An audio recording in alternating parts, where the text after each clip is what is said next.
Assalamualaikum and welcome to our presentation. We are the new Accounts Executive of YTL Corporation Berhad. My name is Nur Alia Sabrina binti Muhammad Balkisha. Assalamualaikum and hello everyone. My name is Alif Syakirin bin Muhammad Balkisha and I am one of the new accounting executive for YTL Corporation Berhad. My name is Fatih Natasha binti Anwar. Assalamualaikum and hi, my name is Muazzam bin Murad.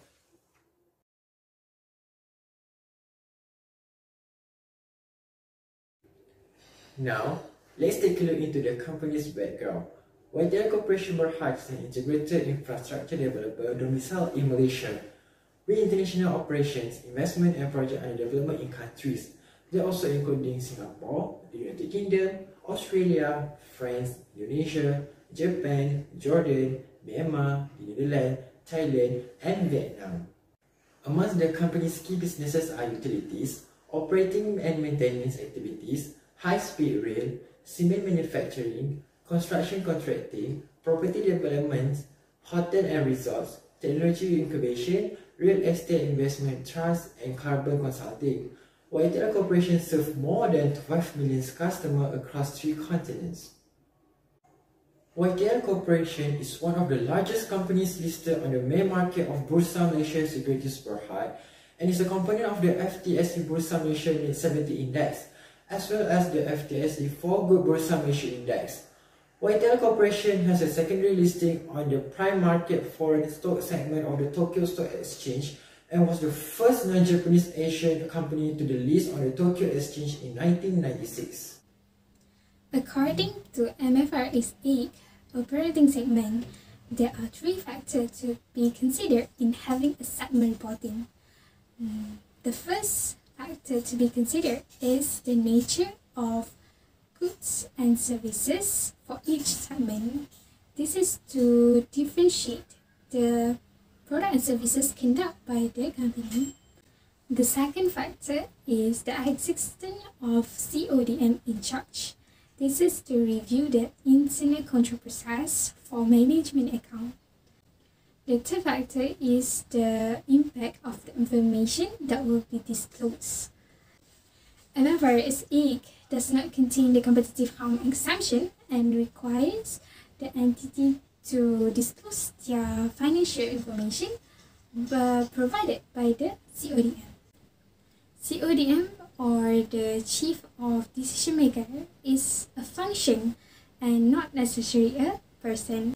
That function is to allocate resources and to assess the performance of the operating segment. It is likely to vary from entity to entity. It may be the CEO itself, the Chief Operating Officer, the senior management team, or even the board of directors.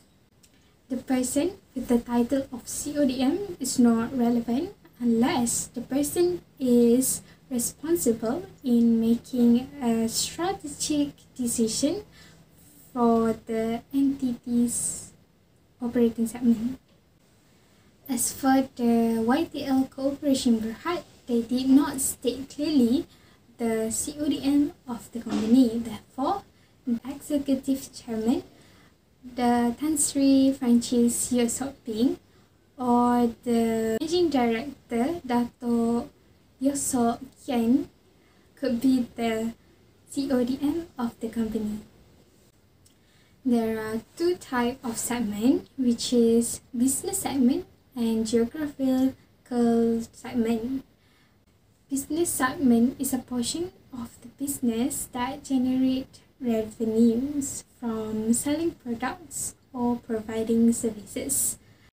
It is separate from the focus line of the business. YTL Corporation Berhad consists of 6 business segments, which is utilities, cement and business material industry, construction, property investment and development, hotel operation, management services, and others. These sixth business segment is operate in 3 geographical area, which is in Malaysia, United Kingdom, and Singapore. Quantitative threshold test. So now we are going to look at the process on how to identify a reportable segment. There are 3 methods on how to identify a reportable segment. The first method is using the revenue, where a segment's revenue of external and internal is more than 10% of the combined revenue of all operating segments. The second one is results and profits, where the profit or loss of a segment is more than 10% of the total profit making or loss making segment. This is using whichever is greater in absolute amount. The last one is using assets. Assets of a segment is more than 10% of combined assets of all operating segments, and that will be considered as a reportable segment. We are using results or profits method to identify the reportable segment. As can be seen on the table given, utilities, cement and building materials industry, property investment and development, and management services and others pass the 10% test. Therefore, they are reportable segment. As for construction and hotel operations, they are considered as a non-reportable segment because the test resulted under 10% for each of them. An entity also are required to do the 75% total revenue test. It is when a combined external revenue of identified operating segments must be over 75% of the total revenue of the company. Here, the table shows the revenue, intersegment revenue, and external revenue for each of the segments.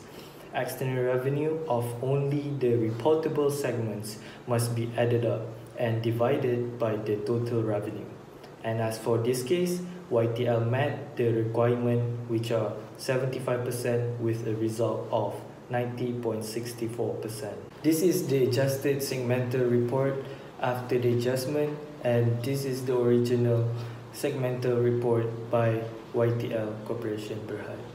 And now we're going to go over the advantages of segment reporting. First, financial statements are easier to understand when they are segmented.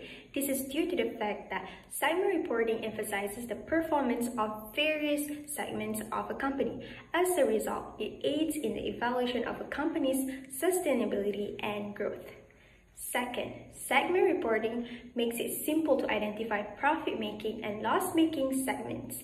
It aids the company in making better decisions. For instance, by referring to the segment results, the company can decide whether to expand or sell the segment. As for the disadvantages, first, it is a time-consuming process.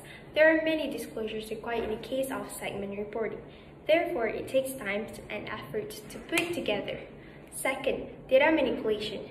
This is because the information is reported through management's eye style. As a result, it gives company leaders more leeway in determining how segments are constructed. For example, if there are losses in a division, the company would probably combine the losses with profits from unrelated business to provide a better picture of performance.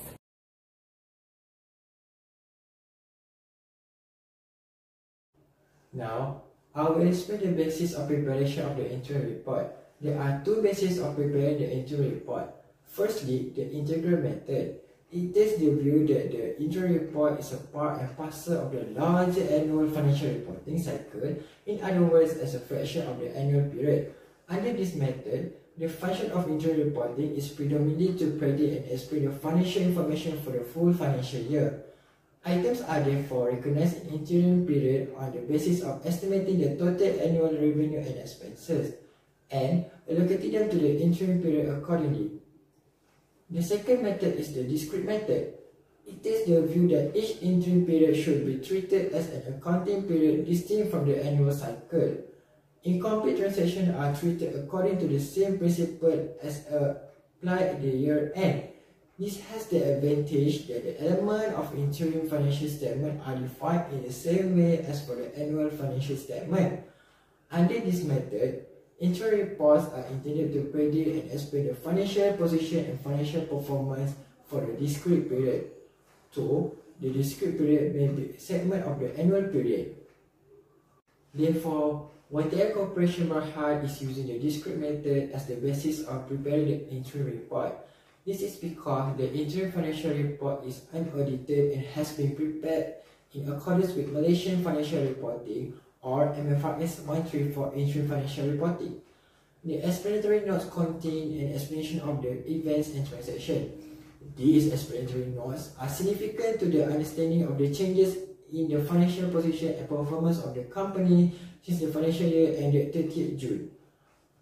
The accounting policies and method of computations adopted by the company in this interim financial report are consistent with those adopted in the annual audited financial statement for the financial year ended 30th June.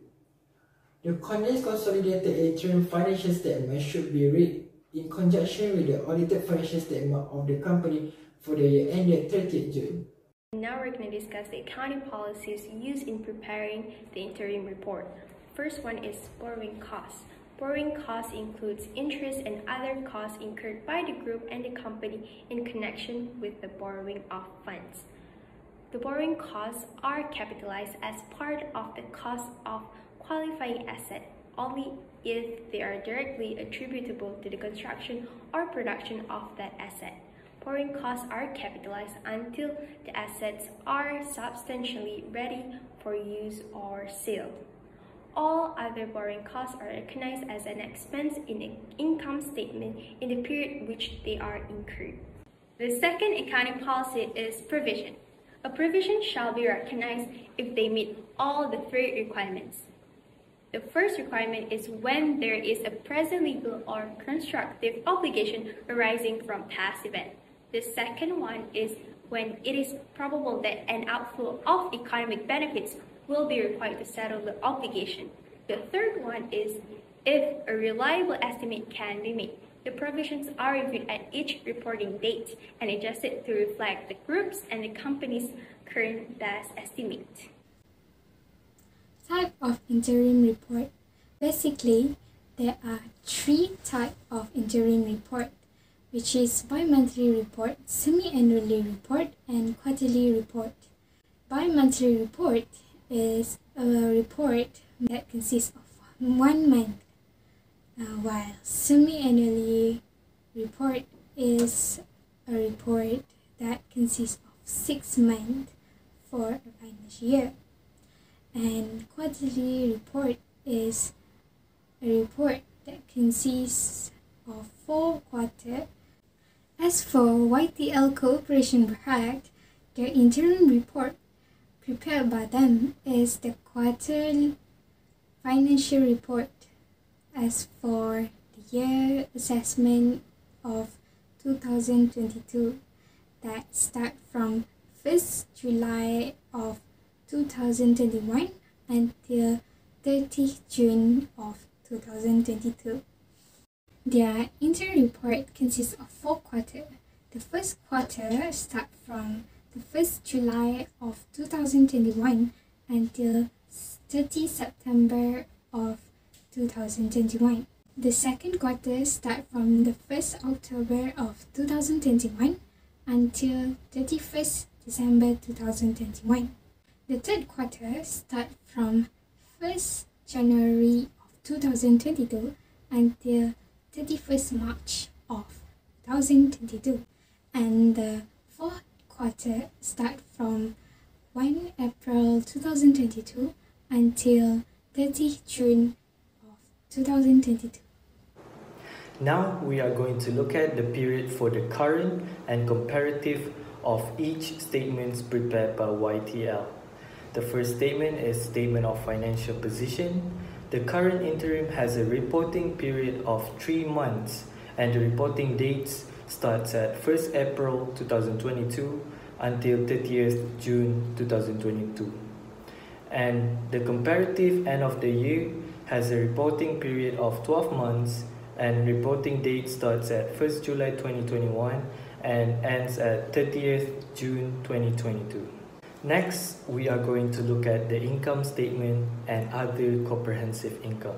The current interim has a reporting period of 3 months and the reporting date starts at 1st April 2022 until 30th June 2022. The cumulative year-to-date reporting period is 12 months and the reporting date starts at 1st July 2021 and ends at 30th June 2022. And the comparative current interim reporting period is 3 months and reporting date is 1st April 2021 until 30th June 2021. The comparative year-to-date reporting period is 12 months and reporting date is 1st July 2020 until 30th June 2021. The third statement is Statement of Changes in Equity. The cumulative year-to-date reporting period is 12 months and the reporting date is 1st July 2021 until 30th June 2022. The comparative year-to-date has a reporting period of 12 months and reporting date of 1st July 2020 until 30th June 2021. The last one is Statement of Cash Flows.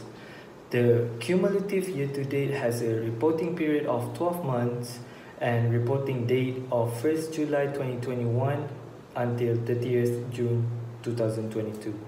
And the comparative year-to-date has a period of 12 months also and a reporting date of 1st July 2020 until 30th June 2021. We would like to suggest YTL Corporation Berhad to acquire new equipment through issuance of shares. This is because it will increase efficiency and production as well as generate significant cost savings. It will also not involve cash outflow and bank loan.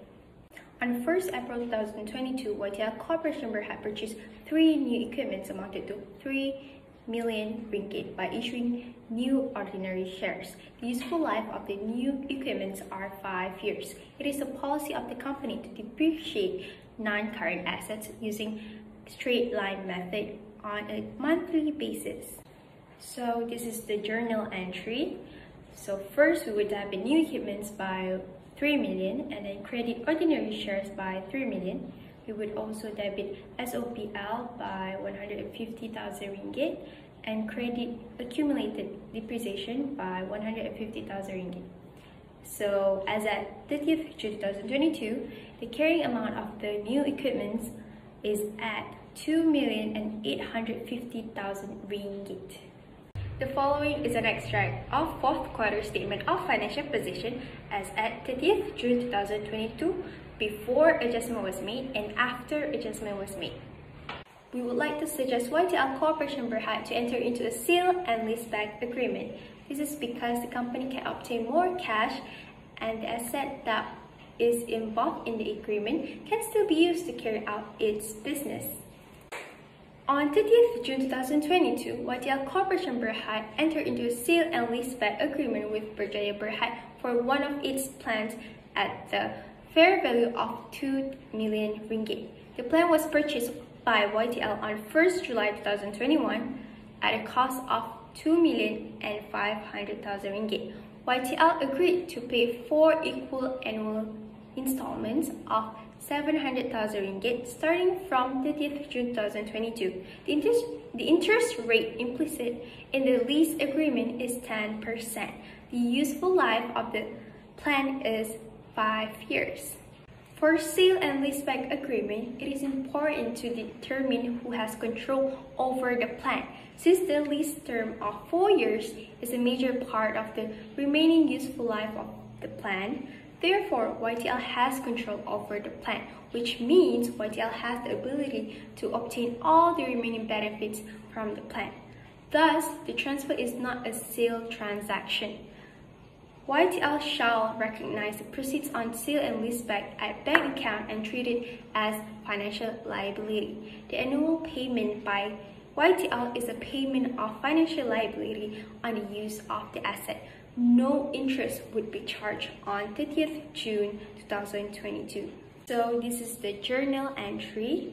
First, we would debit bank by 2 million and then credit financial liability by 2 million. We would also debit financial liability by 700,000 and credit bank by 700,000. The following is an extract of fourth quarter statement of financial position as at 30th June 2022, before adjustment was made and after adjustment was made.